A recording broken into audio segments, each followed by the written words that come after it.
A special thank you to each of our subscribers who make this channel possible. Here's today's story. In a significant escalation of military tensions, Russian officials reported a fire at the Kursk Nuclear Power Plant on August 24, 2025, following a drone attack attributed to Ukraine. The incident occurred just as Ukraine was celebrating its Independence Day, marking 34 years since its separation from the Soviet Union. According to the plant's operators, Russian air defenses successfully intercepted the drone, but the device exploded upon crashing, damaging a power transformer located outside the reactor area. Fortunately, radiation levels remained within normal limits, and authorities confirmed that the fire was contained with no casualties reported. Nuclear safety experts have reassured the public that while transformers are crucial for the plant's operations, damage to them does not jeopardize the reactor core or radiation shielding. The timing of the attack raised alarms about the risks associated with military operations near nuclear facilities.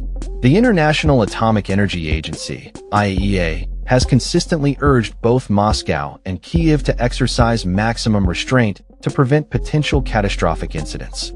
The Kursk incident coincided with Ukraine's Independence Day celebrations, where citizens across Kyiv participated in parades, concerts, and memorials honoring those who have lost their lives since Russia's full-scale invasion in February 2022.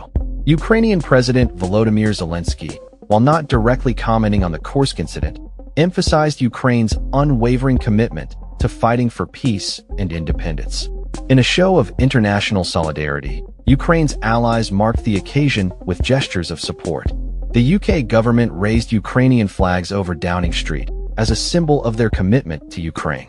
Additionally, Britain confirmed the continuation of its Operation Interflex training mission, which has trained tens of thousands of Ukrainian soldiers since 2022, extending the program until at least the end of 2026. Defense Secretary John Healey stated that this extension reflects the UK's dedication to bolstering Ukraine's defense capabilities against Russian aggression. While concerns over nuclear safety dominated the headlines, fighting continued on the battlefield. Russia reported seizing 2 villages in the Donetsk region, an area it has sought to capture since the early stages of the conflict. However, analysts noted that Russia's advances have been slow and costly, with Russian troops currently controlling approximately 20% of Ukraine's territory, including significant portions of the Donbass region and the Crimean Peninsula, which was annexed in 2014. Ukrainian military officials maintain that despite Russia's incremental territorial gains, the overall balance of the war remains unchanged, pointing to high casualty rates and logistical challenges faced by Russian forces.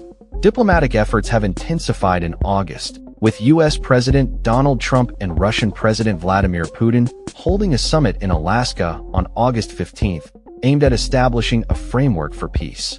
While both leaders initially described the talks as constructive, no significant breakthroughs were reported.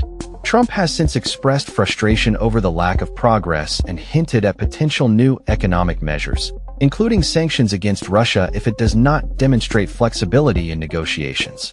"We'll make a decision soon," Trump stated, indicating the possibility of increasing pressure or allowing the conflict to continue without U.S. intervention.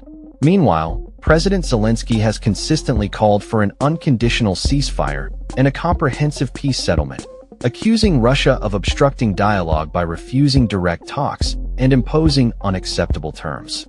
Russia's Foreign Minister Sergei Lavrov claimed that Putin is ready to meet Zelensky when the agenda is prepared, but criticized Ukraine for rejecting all proposals thus far. This ongoing stalemate underscores the challenges both sides face in reaching a meaningful peace agreement. The incident at the Kursk nuclear plant has reignited fears surrounding nuclear safety in the context of wartime operations. Experts recall previous accusations from Russia, which has blamed Ukrainian drone attacks for fires at various energy facilities in its western regions. The plant's press service confirmed that the fire was quickly extinguished, with no injuries reported, and radiation levels remained stable. Firefighters also responded to a separate blaze at the port of U.S. Teluga in Russia's Leningrad region, where regional authorities reported that around 10 Ukrainian drones were intercepted, leading to the outbreak of fire.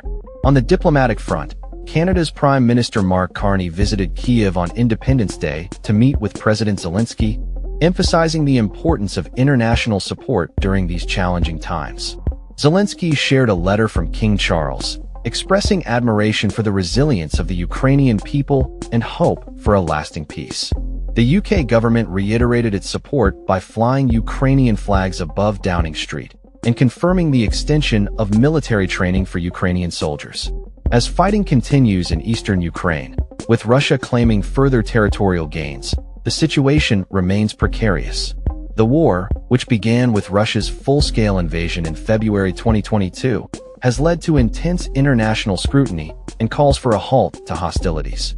With both sides entrenched in their positions, the path to peace remains fraught with challenges, underscoring the urgent need for dialogue and restraint to ensure the safety of nuclear facilities and the protection of civilian lives. That's all for this story. We upload videos every day covering many different subjects, so hit that subscribe button to stay informed. Thanks for watching.